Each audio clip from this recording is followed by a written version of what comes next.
welcome you all to the January novice meeting of 2026. Can't believe it's 2026 already, but there you have it. Um, my name is Chris Morisette. If you haven't met me before, I'm the novice chairman for the Houston Astronomical Society. So if you're new to the club, greetings, and I hope you enjoyed tonight's presentation. And what we're going to be talking about tonight is the winter sky. And what I'd like to ask you to do as we go through the presentation, if you would, if you have a question, go ahead and post it in the chat, and I'll come back to those after I finish the presentation. And if you would, please stay on mute during the course of the presentation to just kind of avoid any sound feedback.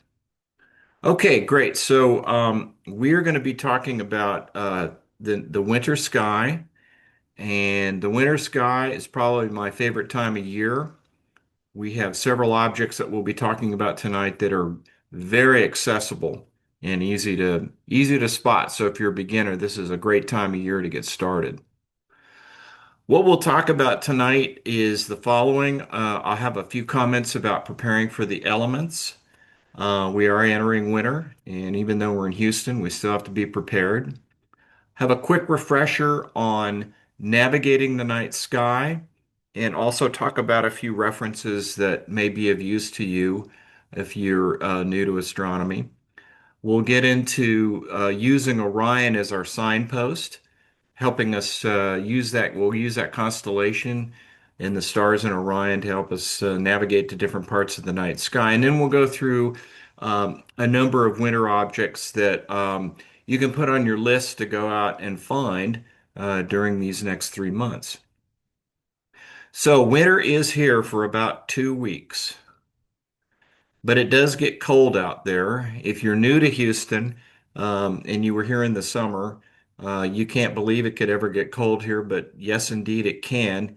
And with that humidity, that cold really cuts through you. So it's important when you're going out on a crisp, clear night for any length of time to have the proper kit together so you don't get cold. And what you want to do, just kind of as a rule of thumb, you'd like to kind of overdress by about 20 degrees. And the reason for that is when we're out doing astronomy, there's not a lot of physical movement once you've gotten set up. So being still, you tend to absorb the cold more than you would if you were moving around. So just kind of a rule of thumb. Obviously, if you dress in layers, you can adjust depending on your own body and body temperature and how you operate. Here is some recommended clothing. Um, you want to have a beanie for your head, or stocking cap as they used to call it. As you can see, I really need it because I lose a lot of heat out of my head, and also the beanie can help keep your ears warm as well. Nice winter coat is recommended. Thermal or moisture-proof pants are nice. Um, these can help you avoid some of the dew that would get on your clothing due to the humidity. Gloves, obviously. Thermal socks or socks that are a little bit heavier than normal. If you hike, hiking socks are great. Foot and hand warmers. There are these little pellets that you can buy, or these packages that you can buy and break them open, and you'll get heat from those packs. Uh, Boots are nice. I have a pair of work boots that are like cowboy boots, and they're really great for the dark side due to the terrain, and also because the neck of the boot comes up to your about halfway up the calf. It helps to keep any kind of critters out, and also helps to keep the warmth in. Long underwear is great, both top and bottom. And then you'll probably also want to take a blanket because if you're sitting out there for any length of time, again, this would be another layer that you can put around yourself. Here is a picture of what I use, and I'll just kind of quickly go through this. Of course, here's the beanie. I've got this nice down jacket from my years living in Washington State, as well as these ski pants. These are nice. I can just, they're like bib overalls, and I can just slip them on over my jeans and take them off of, when I'm ready to head home. Of course, the gloves, socks, and then here's that hand and foot material that you can use to break open and put in your boots or your gloves to keep your hands warm. I really like this little blanket that you see over here. This blanket is actually it is a blanket, but it actually can fit on you like a poncho. And there's actually a hood up here that you can put on your head. And then there are a couple of straps, and I don't know if you can really see them, but right here and right here you can stick your hands through those and kind of wrap it around you and keep it around you again like you would with a poncho. So I really love this blanket, and just thought I'd take a minute and kind of explain that to you. I've used electric socks with mixed results, and I think it has to do with the battery life. I really need to invest in a spare set of batteries so I can have one on recharge while the other's being used. These socks or these socks will keep your feet warm. The batteries will last anywhere between um, 3 and 4 hours, and then after that, they really conk out. So if you're out there for a short period of time, they're great. But if you're gonna be out there all night doing visual or astrophotography out at the dark side, for example, then in order to really make good use of these, you need some spare batteries. But they are pretty neat. Okay, so that's just a little bit about preparing for our winter conditions here. Let's have a little bit of a refresher on navigating the night sky. So if you've been to these quarterly presentations before, you'll know I use the celestial sphere as our main tool or mechanism to understand the night sky. And for the uninitiated, the celestial sphere is nothing but an imaginary sphere that surrounds the Earth. And projected onto the inside surface of this sphere are all the stars, the planets, the nebula, the galaxies out in our cosmos. Um, the equator of the celestial sphere parallels our own equator, and the north and south celestial pole parallel our own north and south pole, the axis of our Earth. So relatively straightforward concept there. You'll notice this dotted line here. This is called the ecliptic. And the ecliptic is the place in the sky where you're going to find the sun and the planets. So it helps you locate those objects that are in our solar system. And these objects will move differently than what you'll see from other objects in our night sky. You'll notice also a couple of important coordinates, one called right ascension and one called declination. These are permanent coordinates that we assign to every object, but they're permanently attached to things like stars, nebula, galaxy, deep sky objects that are outside of our solar system. And right ascension you can think of as being analogous to longitude on our terrestrial map of the Earth, and declination is analogous to latitude that you would find on a map of our own Earth. Declination is measured in degrees. Right ascension is measured in hours, minutes, and seconds. And I'd be hard pressed to give you a fully technical definition and understanding of right ascension. Just for the sake of if you're getting new into the game, just think of it as just a measurement of longitude on our celestial sphere. The motion of the stars will be dependent on our location on Earth. So if we're at the North Pole, Polaris will be right above our head, and Polaris being the North Star, Polaris sits on the celestial North Pole. which again is an extension of our own axis of our Earth. So you can imagine if you're at the North Pole, Polaris would be above your head, and the stars that would be visible to you up in the night sky would circle above your head. And that's because you're basically on top of the world and the Earth is rotating below you. Now, as you move farther south, and in this case, we'll say that we're here in Houston, you'll notice that the position of Polaris changes. The zenith will stay the same, which is really just another way to say that point of the sky that's above your head. But Polaris will change position. And as it turns out, Polaris will be um, at the same position above our horizon as the latitude that you are at on Earth. So here in Houston, we're at 30 degrees north latitude. And what that means is if we go out and look for Polaris, or at least I am, I think downtown is more 29 and change. But for the sake of argument, let's just call it 30 degrees. We would find Polaris 30 degrees above the horizon. And so that's how you can think about this.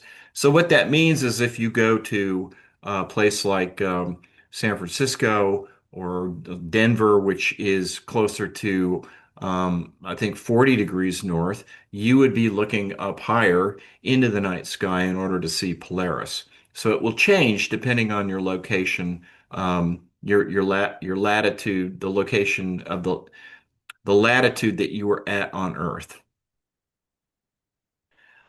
This is another perspective. It really is kind of taking the celestial sphere, which, by the way, is um, a tool that really is born out of the work that Ptolemy did. He's an ancient astronomer, and he had a very geocentric view of the world, as everybody did back in those days. As we all know, that we're not at the center of the universe, but rather we are um, orbiting around a sun, and our sun is orbiting around the Milky Way. So what I'm trying to say here is that we instead of looking at things from a perspective of our celestial sphere, this is kind of flipping it on its head and looking at it from the perspective, in this case, of our galaxy, the Milky Way. So here we are right here. This is the position of the Earth as we're rotating around the sun. And this is winter solstice, which was actually back in December.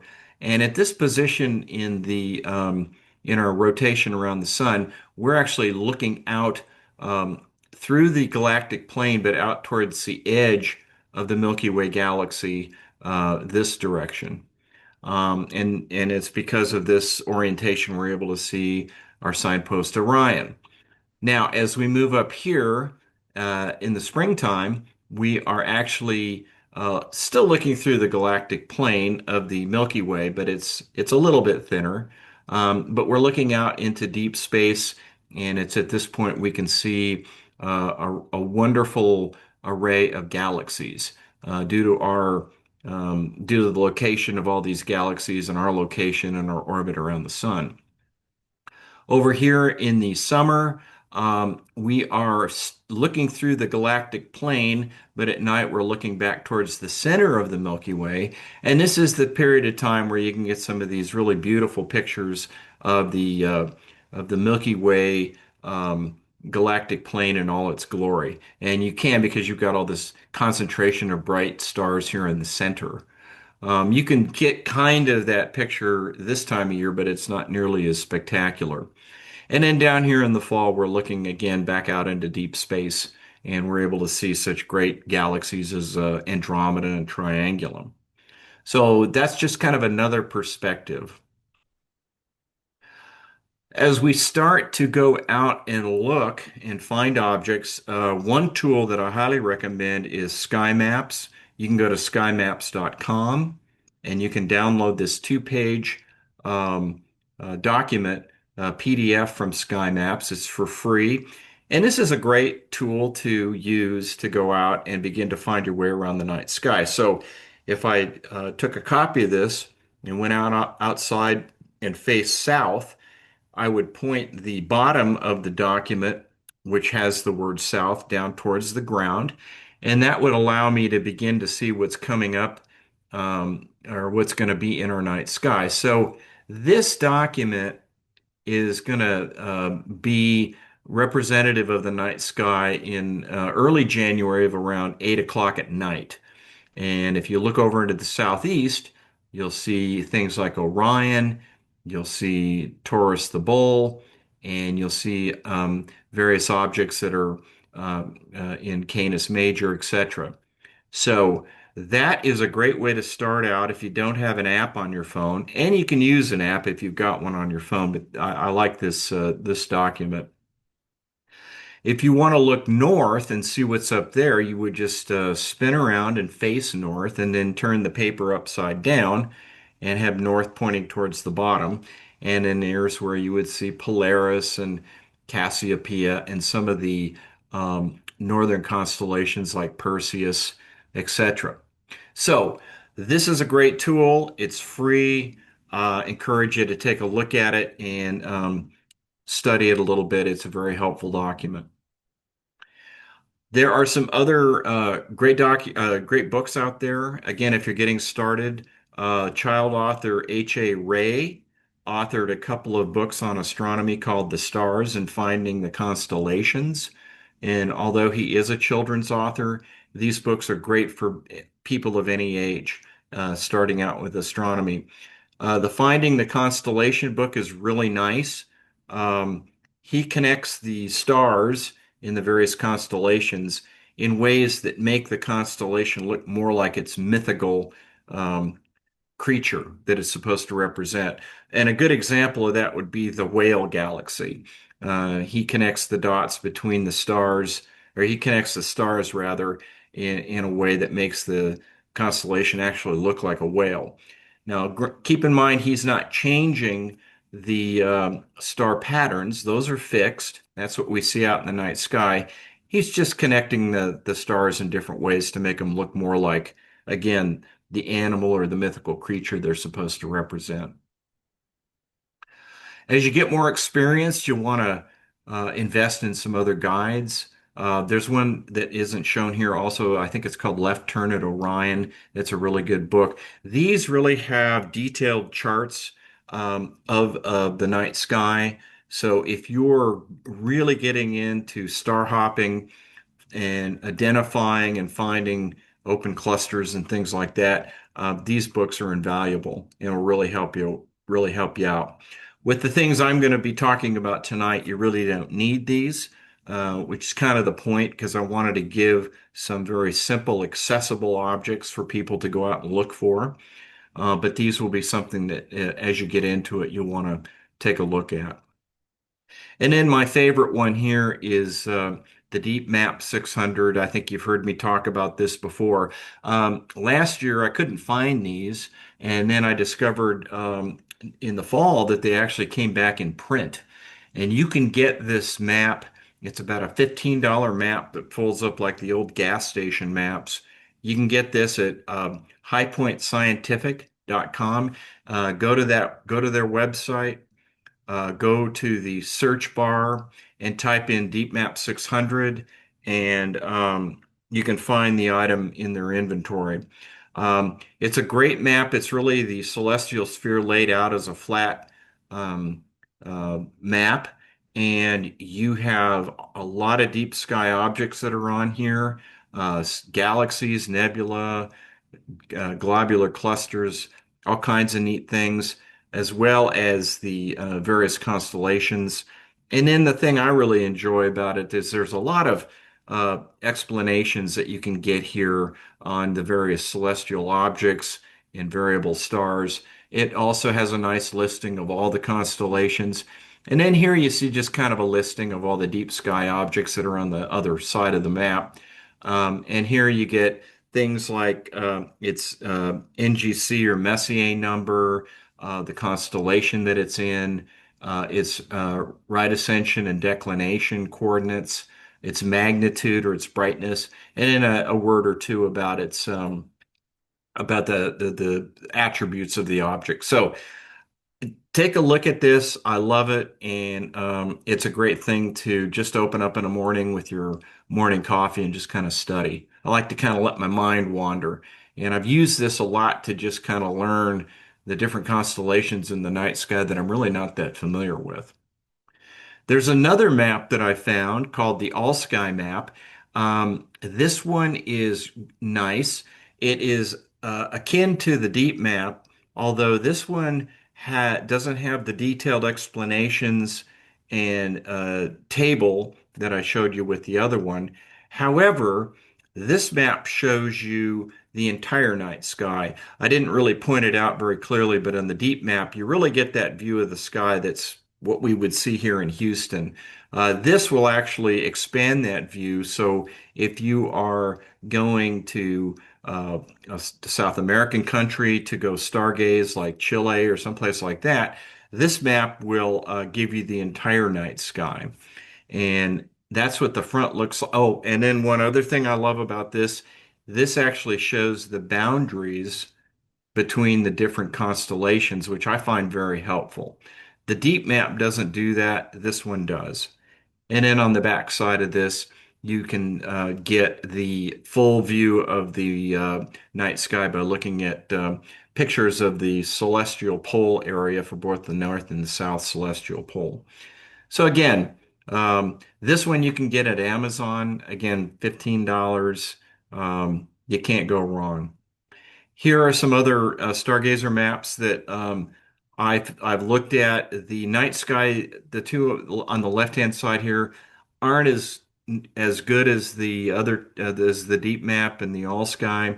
But these the solar system map and the moon map, especially the moon map, are really great. So you can look at these as well. And again, you can get these on Amazon also. Okay. Enough promotional activity by me. Let's move on to Orion as our signpost. Before we do that, I'm just going to grab a drink here.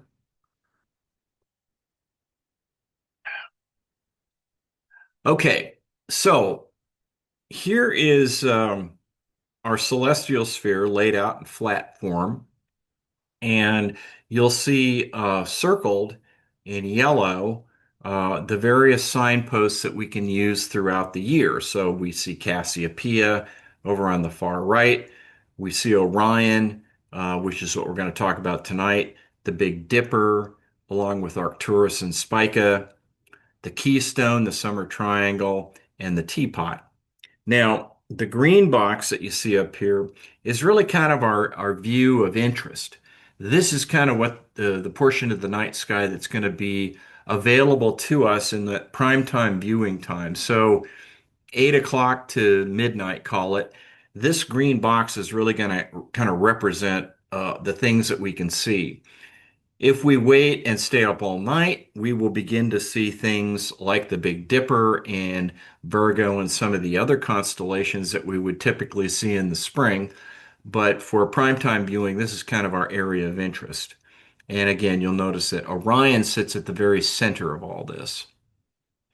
And here's what Orion will look like tonight at 8 o'clock. Now, I went outside here recently and it was a little cloudy, so I'm not sure I'll be able to see it tonight, but this is where you would expect to see Orion in the night sky. It's going to be coming up and it's in the southeast corner of the sky.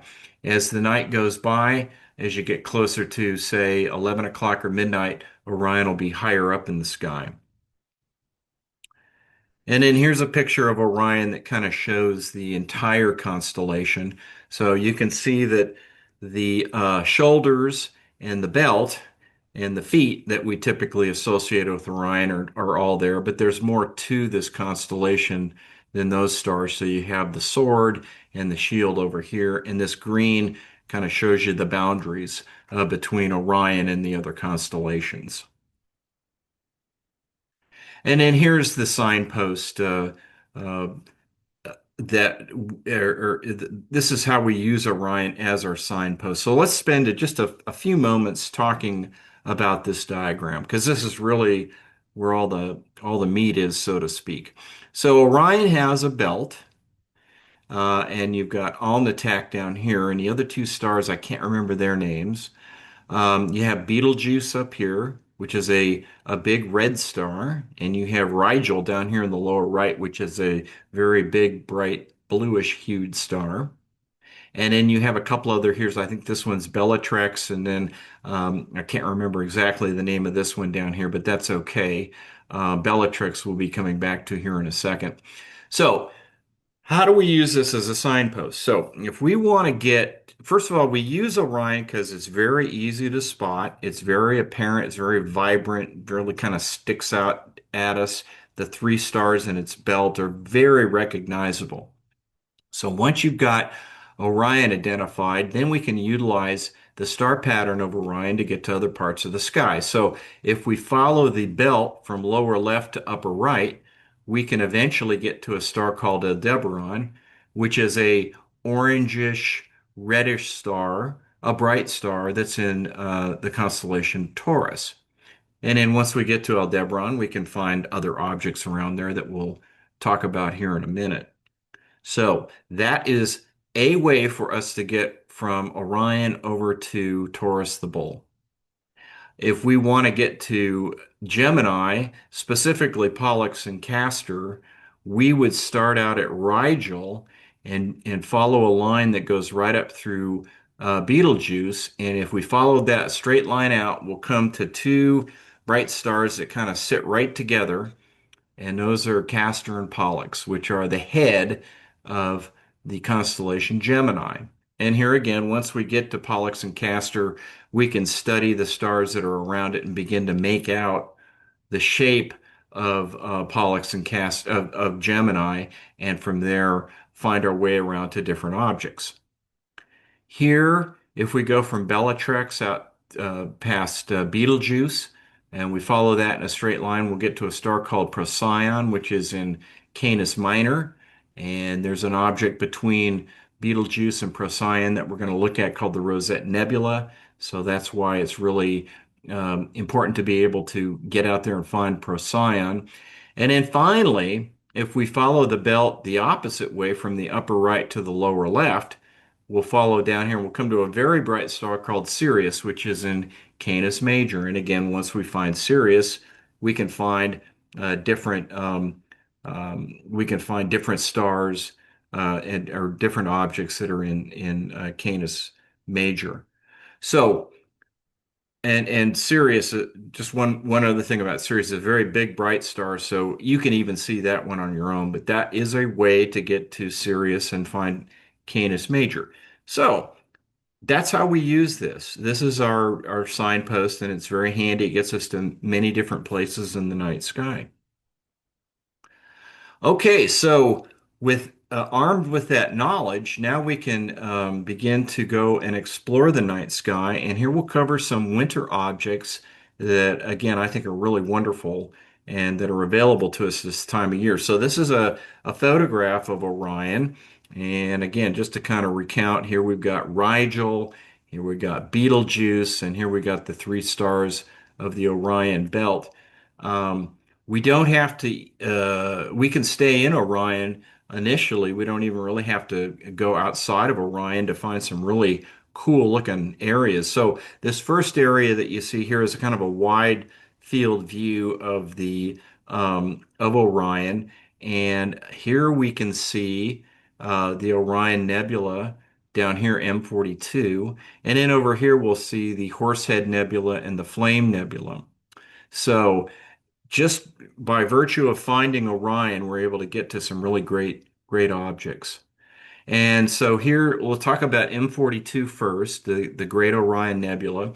Here's a sketch of Orion, kind of cool looking. And here are the four stars that make up the trapezium.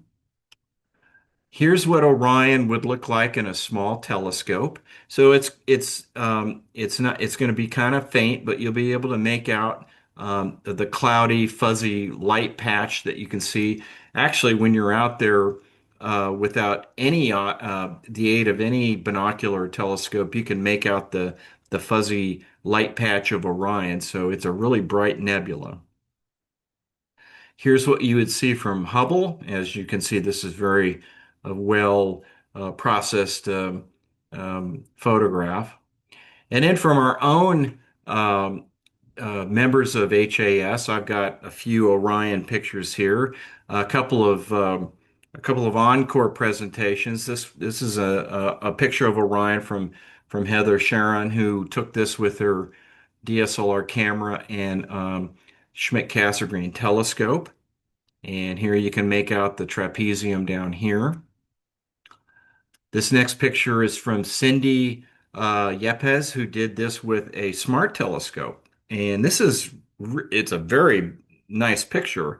And the thing that I wanted to say here is that if you are struggling Orion won't be necessarily an object that will be difficult to see, but some of these are very faint, and especially like the Rosette Nebula.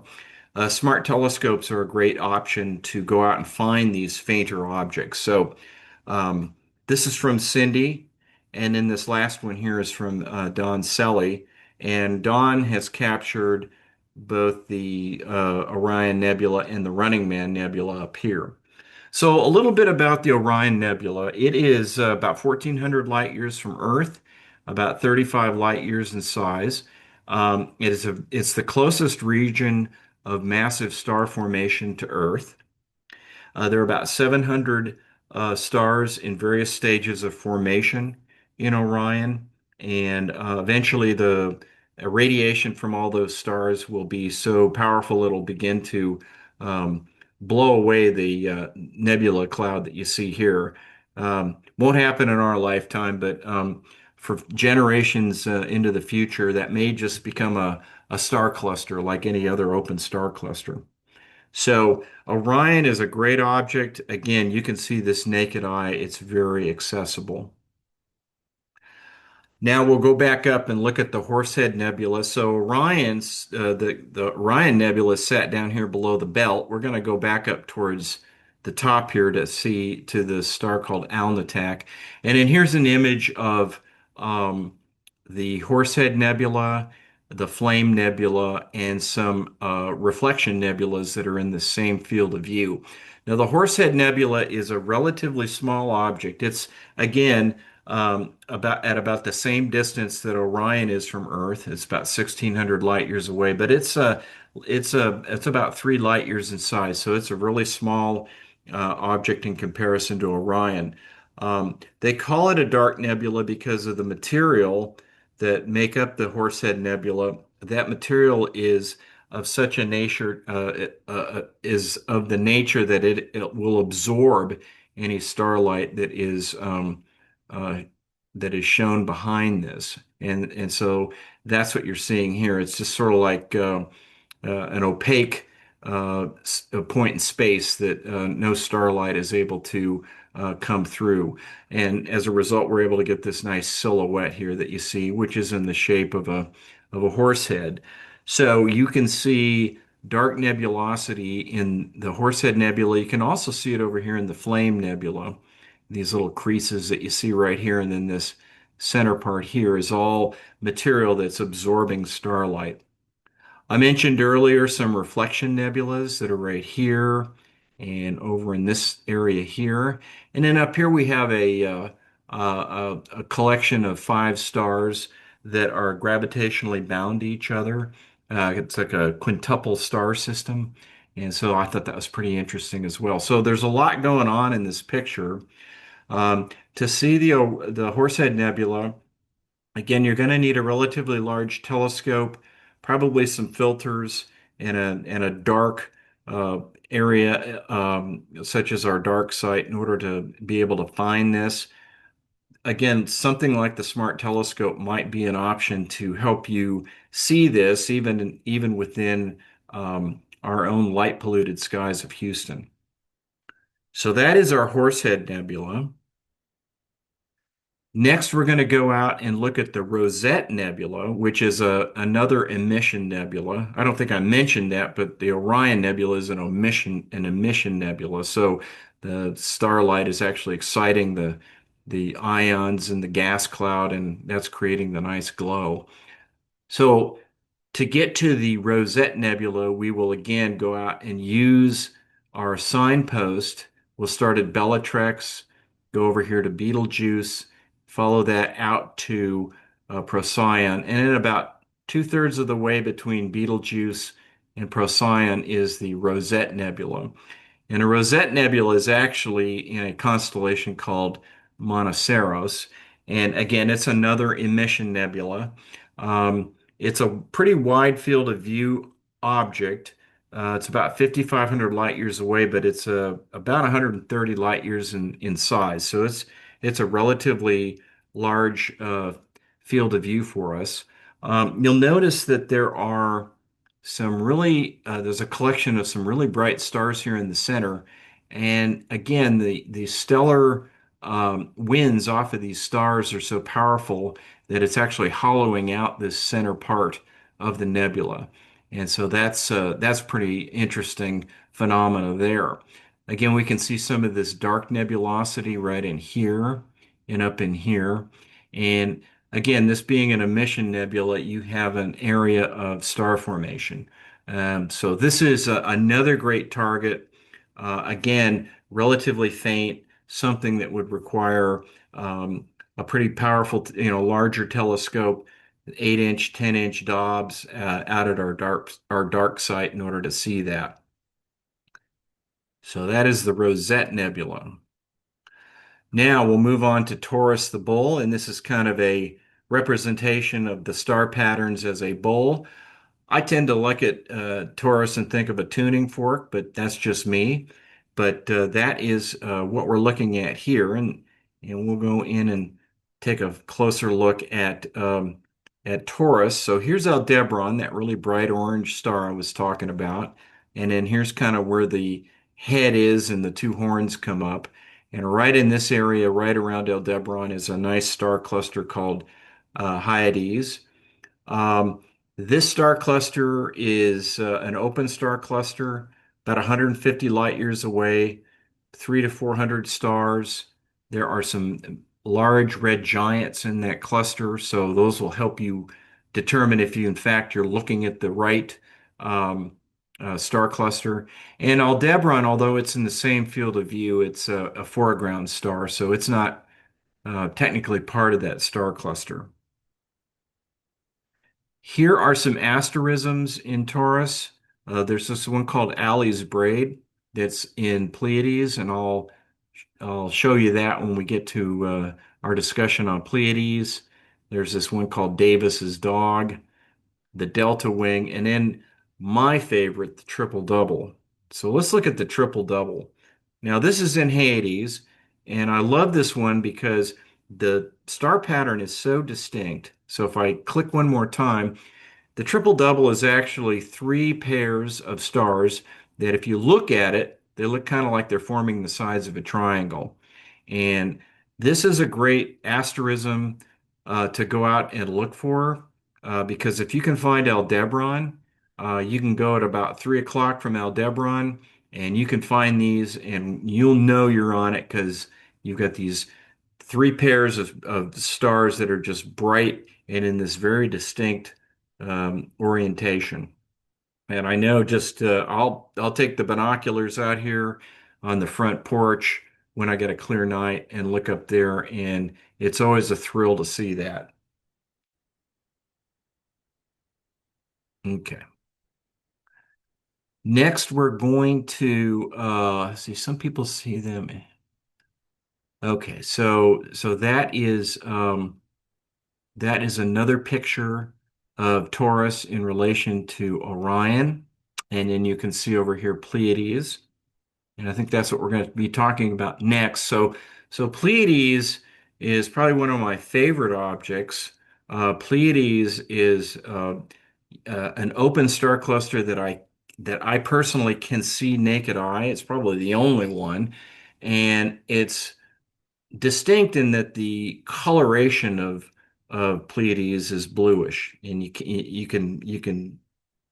I can pick that up, which I find quite remarkable. This is kind of what you would see right here if you were looking through a pair of binoculars.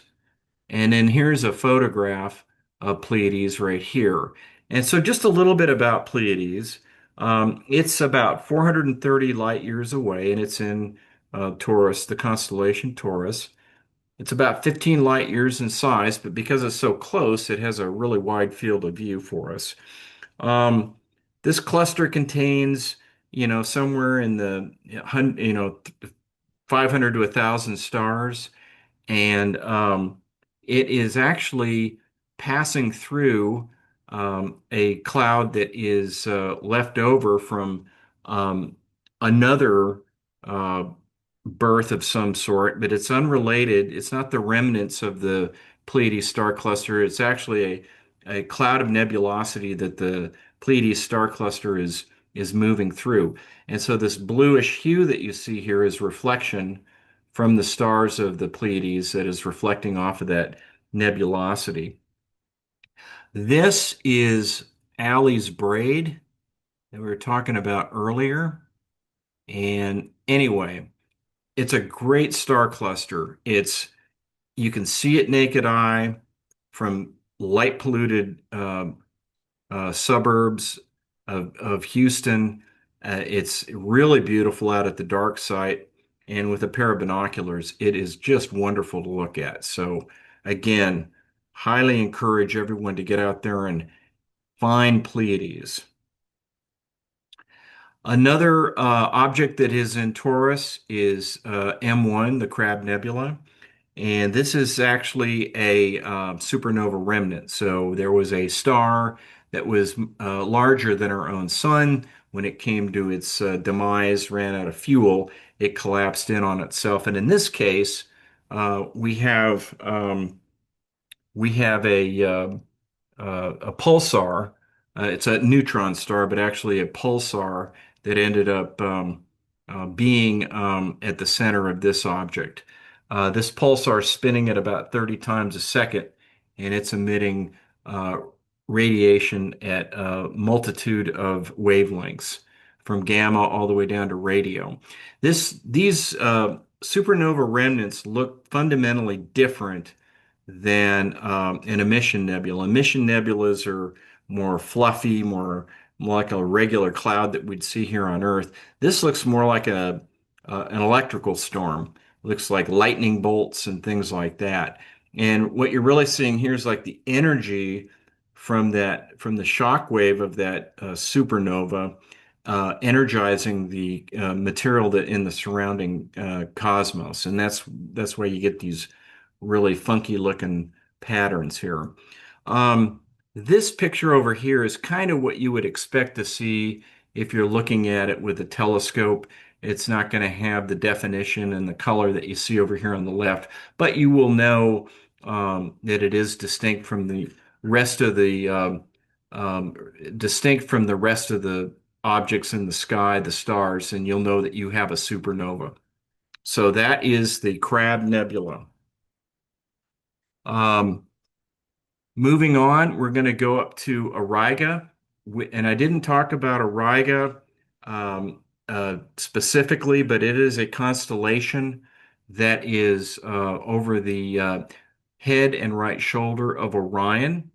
So you'll be able to know that you're in Auriga if you find this really bright star called Capella.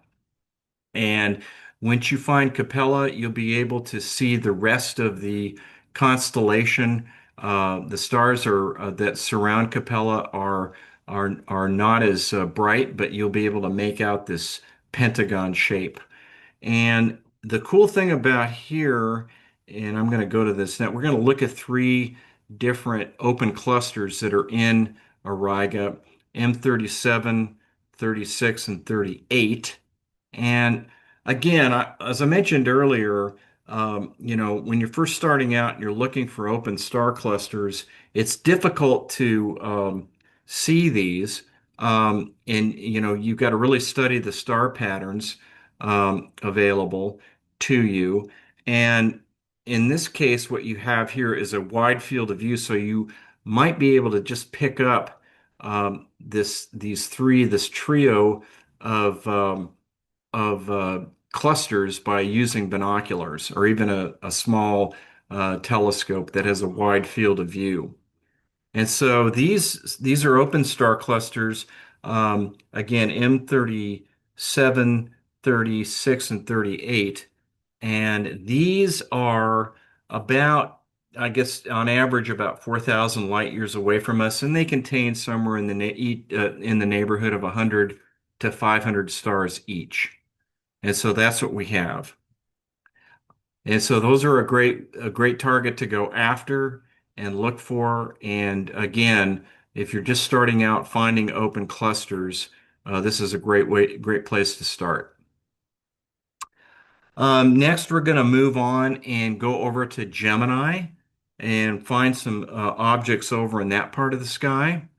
And again, remember, we will be able to get to Pollux and Castor by using Orion, our signpost. We'll start out here at Rigel. We'll come over here to Betelgeuse and then follow that all the way over to Pollux and Castor, which are part of Gemini over here. And then once we get over there, and then here's a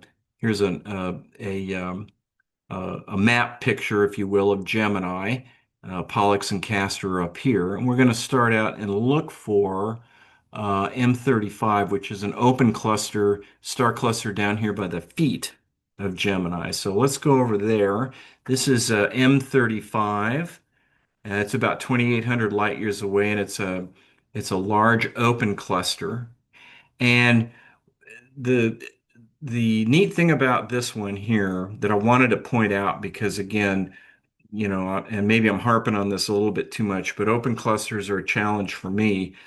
But what you can do is look for the larger stars that are in that cluster that may be of a different color. So here you'll see several stars that are orange, reddish in hue, and they are large and bright. You've got one over here too. If you can look at that and detect that pattern, find those orange stars and detect that pattern, then it's a really good indicator that you're on the right open cluster. So that's just one technique for finding and determining that yes, indeed, I'm on the right open cluster. Next, we're going to go over to a planetary nebula, 2392. And planetary nebulas are going to be small and faint, so they're going to be difficult to find. But again, we would come up here and find Pollux and Castor and then make our way down the star pattern that makes up Gemini. And then here at the waist, we would search around and determine the location of NGC 2392, which is referred to as the Eskimo Nebula. So the Eskimo Nebula is, here's a picture of what you would see if you were looking at a Hubble telescope view. And then this is what we would probably see if we were out in the field with a large telescope.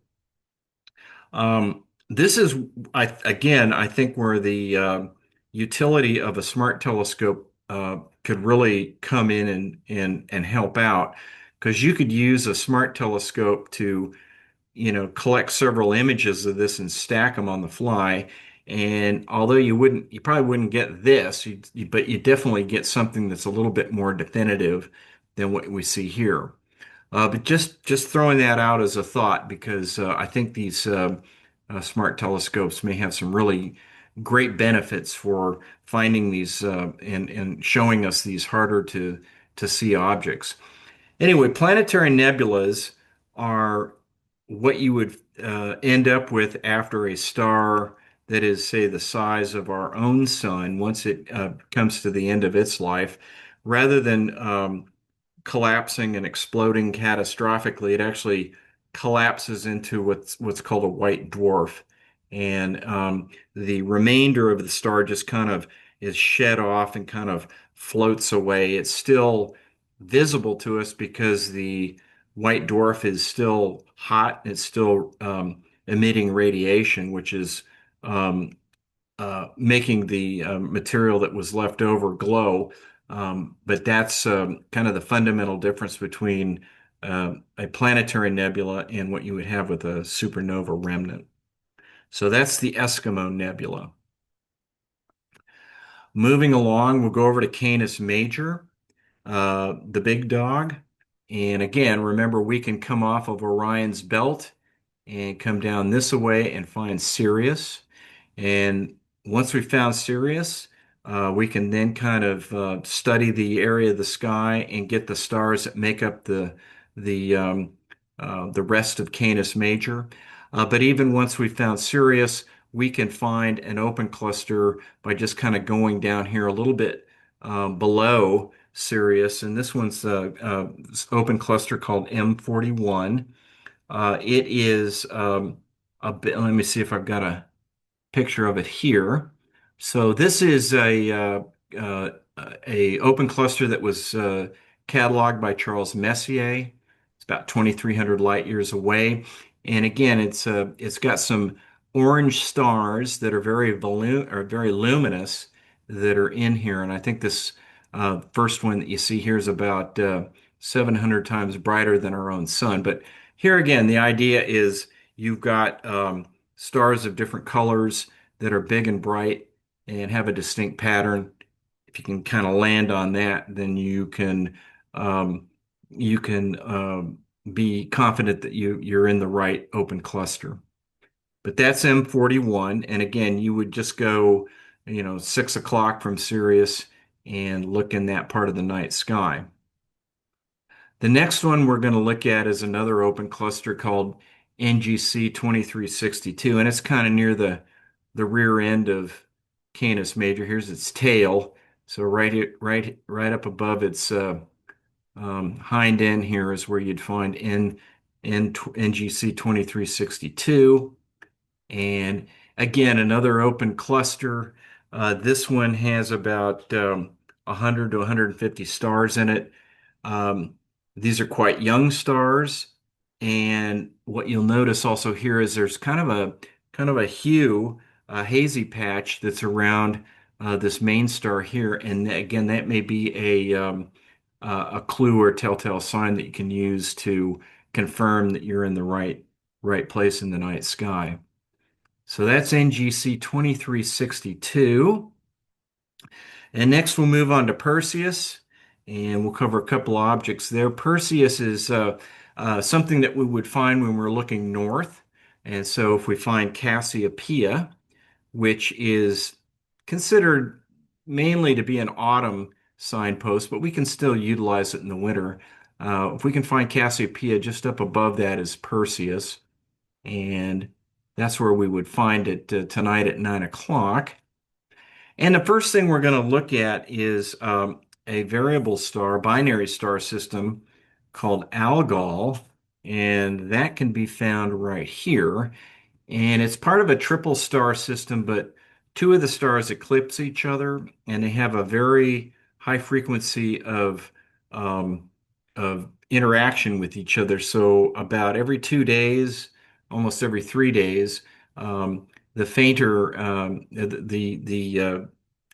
the larger star will get fainter because it's being eclipsed by a companion star. And then here's a video that kind of shows you what's going on. So you can see as that thing passes in front that you are getting that dimming. I've never seen this, but I think it'd be a really neat thing to go out and try and and document as you're out looking at objects in our night sky.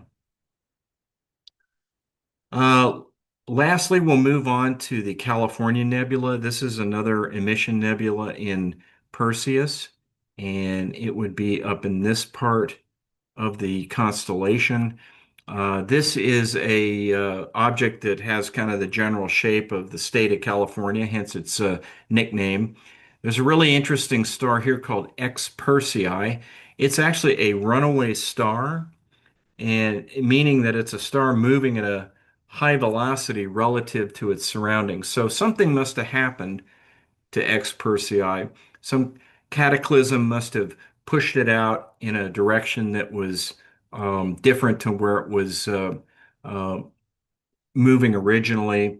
Perhaps a supernova, perhaps a interaction with another star cluster of some sort. Not sure, but it's an interesting object, a very bright object.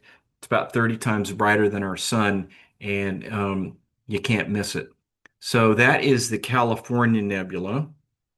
And then finally, let's not forget that Jupiter is in opposition. So um, Saturday night on the 10th, Saturn will be at its closest approach to Earth. You can see it out there right now. It is right in the constellation of Gemini.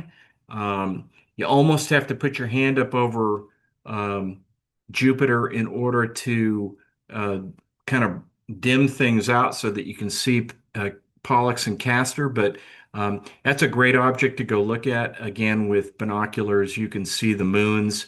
With a telescope, you can really dig in and see not only the moons, but um, the cloud bands that you see on the surface of the planet. So, a wonderful object to go take a look at as well.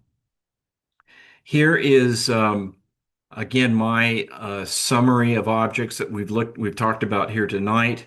I have my suggestions for uh, ways you can view these, be it naked eye, binoculars, small or large telescope. I've got in here EAA. I think I'm going to change that in future meetings to smart telescope because I think essentially that's what you're getting with a smart telescope, and it's very easy, cost-effective way to perform EAA. So anyway, we'll see how that goes. But these are the objects. Put these on your list and give them a try. If you remember earlier, I said that there's actually 2 pages to the Sky Maps document. And here's the second page, or a part of the second page. And I've gone ahead and put these red boxes around the objects that we talked about. Not all the objects are there, but most of them are. So here is, again, a nice listing that you can get off of Sky Maps to give you ideas on what to go look for. And if you're first starting out, sometimes these objects can be a little bit intimidating, kind of tough to see. If you find yourself in that situation, I would encourage you just to go out and find the stars that we talked about. So, go out and find Sirius. Go out and find Pollux and Castor. Find Rigel and Betelgeuse and the stars that make up the Orion Belt. Find Aldebaran. Great way to start. Build up some confidence. And then, as you get confident in looking at the night sky, you can begin to tackle some of these more involved objects. Some upcoming celestial events. There is a meteor shower going on right now that it will be ending here shortly. Uh, the quadrantid meteor shower. Probably didn't pronounce that right, but no worries. So anyway, that's a meteor shower that's out there for your viewing pleasure. And then again, as I mentioned earlier, Jupiter is out there as well. You'll see a number of times this month where Jupiter or Mars or some of the other planets will be in close proximity to the moon. So that's something to go check out as well. So with that, I really encourage you to get out there and stargaze. It's a great time of year. I've got some novice labs that I'm pulling together for the winter months. If you're interested, I sent out an email on this and posted something on Discord. If you could send me the information requested, I'll get you on the list, and then we'll go out together and put all these concepts into action. So 2026, more to come, and it's going to be a great year. Just a reminder, we have our SIG meetings each Wednesday of the month. So we'll have the virtual SIG meeting on next Wednesday, Smart Telescope on the 21st, and then the astrophotography SIG on the 28th. And I'm expecting Matt will be sending out a note with links to these meetings, so look for that. And then don't forget tomorrow night's meeting, Don Selly will be presenting a topic called 100 Years Living in the Universe, Part 1. Looks like a pretty interesting topic. He's going to be talking about our discovery that Andromeda was, in fact, a separate galaxy from our own Milky Way. And I think that's kind of his teaser with his title. But it sounds like a pretty interesting topic. He's going to take us from that discovery all the way up to confirmation of the Big Bang. So check it out if you have time. And with that, I think we're done. And I'm going to stop the share and I'll go to the chat and we'll see what's going on here. So we've got, let's see. So we have Darcy. What kind of filter, if we're using a regular telescope versus a smart telescope, RE for seeing the horse head? Um, that is a really good question, Darcy. And I'll be honest with you, I don't have a definitive answer for you. I will get one for you, though. So let me take that one offline because I'm really not sure. I'm assuming that you would need something to see that more clearly. But I know with emission nebulas, you probably would need something there, or it would help you look. But with that one, I'm not sure. So let me look at that and get back to you on that if that's okay. Let's see. We have Mario asks, and Darcy, is that okay? Are you still there? Did I lose Darcy? No? Okay. Hope I didn't put people to sleep. I live in Jersey Village. Is anybody close to that area? I need help setting up my telescope, and that's from Mario. So I'm not, but is anybody else near Jersey Village? If you could reach out to Mario, that would be much appreciated. Mario, if you're there, one thing too is if you're on the HAS Gaggle, which is like the email distribution, um, feel free to just send out a general uh, inquiry to people, and that's a really good way to find out who lives in Jersey Village and could come out and help you nearby. So hope that's okay. Oh, Darcy says sure, which means I guess you're okay if I look at that and I'll send you a response later. Okay, so those are the questions that are in the chat. If anybody has a question that they want to ask right now, feel free to come off of mute and ask your question.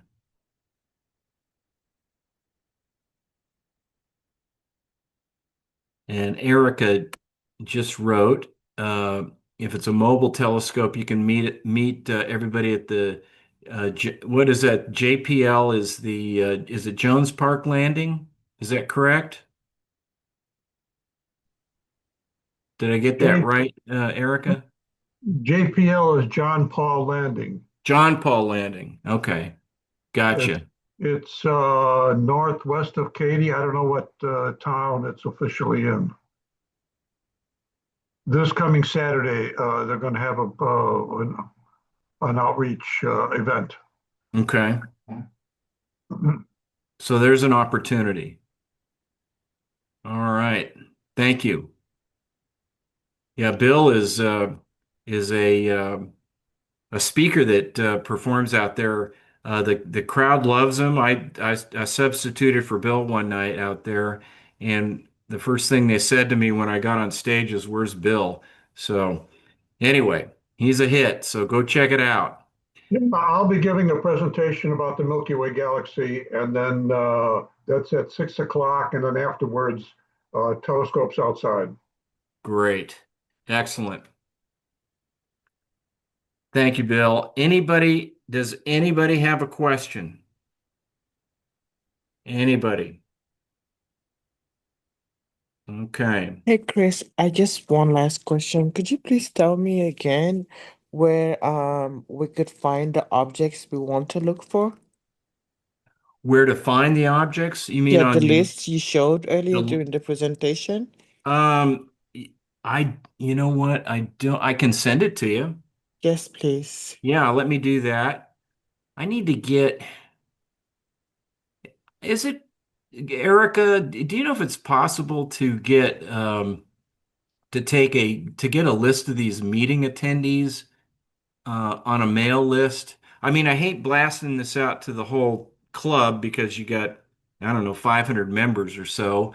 But for the people that were here in the meeting, it'd be nice to be able to send it kind of a directed inquiry. And okay, you said yes, we'll get this list of attendees. Oh man, that'd be fantastic. All right, well, Katie, I'll send that to you regardless, but if I when I get if I get this sorted out, I will send not only the answer to Darcy's question, but the list. I'll send that out to everybody. And again, remember, you can get pretty much the same list from the sky map. So that's another alternative. But I'll send you the list. And we are recording tonight. So once it gets posted on YouTube, you can always flip through that and see the list. So I'll tell you what I'll Mm, do. Let me do this. Let me share my PowerPoint again, and I'll pull that list up, and okay. then if you want to take a screenshot of it, you can Yes, do. How's please. that sound? That sounds great. All right, let me do that. Okay. All right, so there's the list. So if anybody wants a copy, go ahead and screenshot that. Thank you. Yep, good. All right. All right. So I'm going to stop the share. Okay. Any other Um, questions, comments, or concerns? One last one before we leave. I Yes. know that the Pleiades are visible with the open eye. I've been trying to do some star hopping lately, and this was my first time hearing about the Hades. Hmm. And are they visible with the binoculars as well? Oh, yes. The Hades are very easy to see with binoculars, and they're easy to find too. So use Orion as your signpost and go to Aldebaran. Mm-hmm. Yep. And then you'll be able to see Aldebaran naked eye. And then you Yes. can just focus train your binoculars on Aldebaran Yeah. and you'll see it right there clear as day. Because Clear as night, rather. I've been trying to use Aldebaran actually to find Taurus and the Pleiades and anything near that area. I'm sorry, what was your comment? I said that would be possible because I've been trying to use Aldebaran to find Taurus and the Pleiades and anything near that area. Yes. Okay. Right. So again, if you can find Aldebaran, you can find Hades, so that's good. Okay. Oh, thank you so much. You bet. Okay. All right, I'm going to do my auctioneer imitation here, and so if there are no more questions, I'm going to say going once, going twice. Thanks for attending, everybody. Really appreciate it, and I'll get these questions back answered to you in the next day or so. So thanks for dialing in tonight. Appreciate it. Have a Thank good you so night. much, Chris. Have a good night. Happy New Year.